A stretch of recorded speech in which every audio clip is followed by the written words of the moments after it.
Right, no more Mad Max, it would seem, ladies and gentlemen. Yes, Mad Max The Wasteland, the movie that George Miller was hoping to make after Furiosa, looking like it's dead in the water. Not really a surprise, to be perfectly honest. Furiosa's box office puts the brakes on George Miller's next Mad Max movie.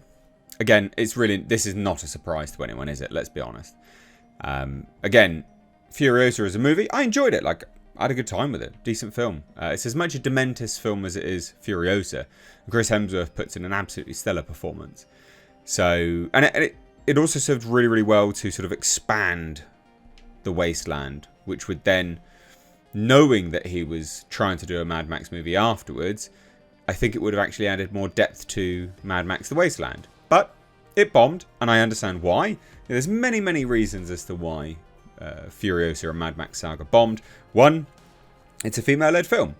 Not because it's a female-led film, but because people see that, they automatically think, you know what? I've seen 100 of these now. This is enough. I've seen a 50-odd pound girl, whatever, doing all these kind of things. A 50-kilo-odd girl doing all these things. I'm not interested. And now, even though Furiosa didn't actually really fight anyone in the film, they wouldn't have known that because they didn't see it, and that's perfectly reasonable. You know, I understand that initial gut reaction. Not only that, ladies and gents, when did Fury Road come out? Like, the interest just isn't there. It's really, really... I mean, it was ages ago. You know, it was ages and ages and ages ago. The interest has gone.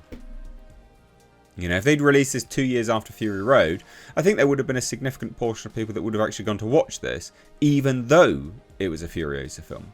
And not only that, now we have movies being released pretty much instantly on streaming. So people are just like, why the fuck would I go watch this movie? And what's the point? So, yeah, I mean, I liked it. It's a shame it's not done well, but I understand why it hasn't. But like I said, it's probably killed Mad Max completely. And you know what? That's George Miller's own fault, unfortunately. He only has himself to blame for quite literally killing Mad Max now. So, this is a pretty good article with The Hollywood Reporter released yesterday, and I thought we'd take a look at it because it does go into some interesting bits and pieces, and it really does show that exhibitors, theatre owners and studios, they don't have a clue. They genuinely have no idea. The excuses they come up with are insane. So we'll take a look at this today. Hit subscribe if you're new here. Do turn the bell notifications on, and if you like what I do, support further via Patreon. It's the first link down below, and you can support for as little as $2 a month, and it really does help the channel out. So please do, because we get demonetized here. But anyway, there's a little bit of a story about, you know, Mad Max overall. 45 years, you know, after George Miller introduced audiences to Mad Max, the auteur may have finally hit the end of the road through the post-apocalyptic wasteland, unless he finds some high-octane gasoline soon.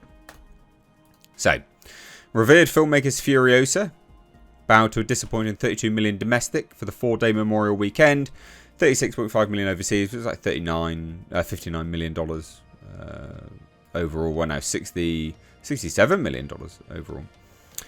Diminishing hopes for Mad Max The Wasteland, another Max installment Miller has been toying with for years. And this is why are you toying with it for years? What are you doing? Like, you're not getting younger, mate. Get them out.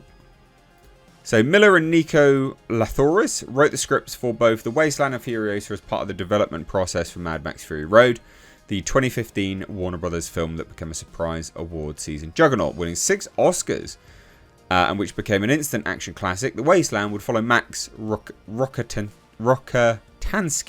in the year before Fury Road, and is said to involve a young mother and naturally include plenty of action. You know what's interesting about this is he penned both of them, but they went with Furiosa. And I think this is also a byproduct of the current DEI initiatives within Hollywood, right? I think that's pretty clear to see.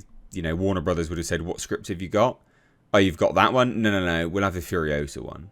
I'm sure it's actually in part George Miller and Warner Brothers and the DEI shit.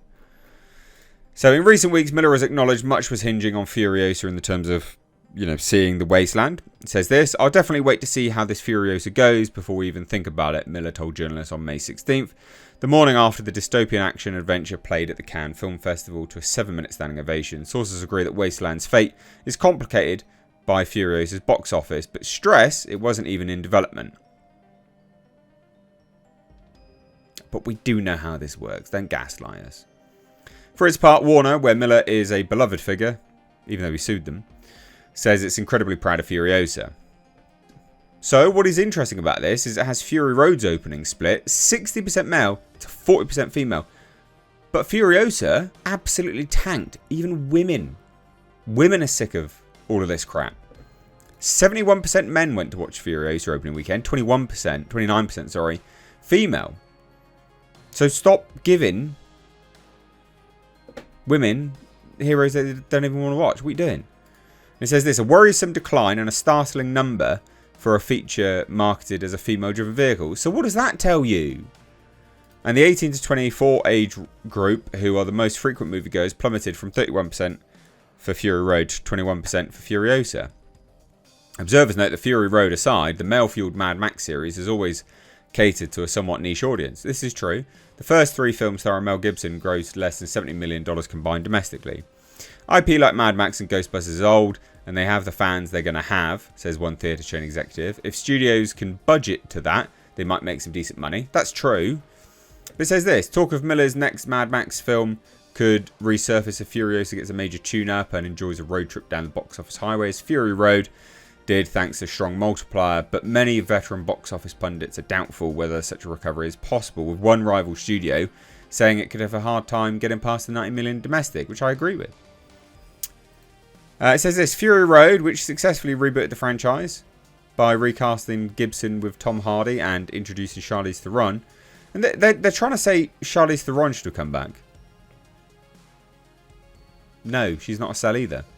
It says this: I think Furiosa suffered without Charlize.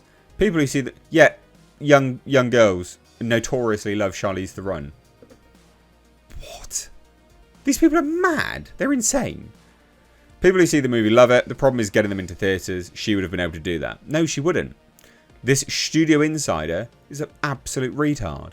No, she wouldn't have. A veteran Hollywood executive. Let's see what they've got to say. See what great takes they have. Fury Road was an outlier in the series. It also had a hot young star and a huge female star. 9 years later, it had neither. Yeah, Tom Hardy was the reason it did well with women, funnily enough. They didn't go to watch Charlize Theron, they went to watch Tom Hardy. Why is this like so difficult for idiots to comprehend? Oh, because they're idiots. Anyway, and we have this. Let's see what happens next year with Mission Impossible and in 2026 with the next Star Wars movies as a box office analyst. This is all to do with just generally how Hollywood is falling apart. This fever will hopefully break in June and July with an overperformance by at least one of the high-profile films to get the wind back in the sails of the box office. You can hope. It's not going to happen. There will be 1 or 2 good films. That's it. You've relied on people's money for far too long. And people's laziness. People are much more discerning now. So there you go. That's it. That's the video. Thoughts down below. Bye now.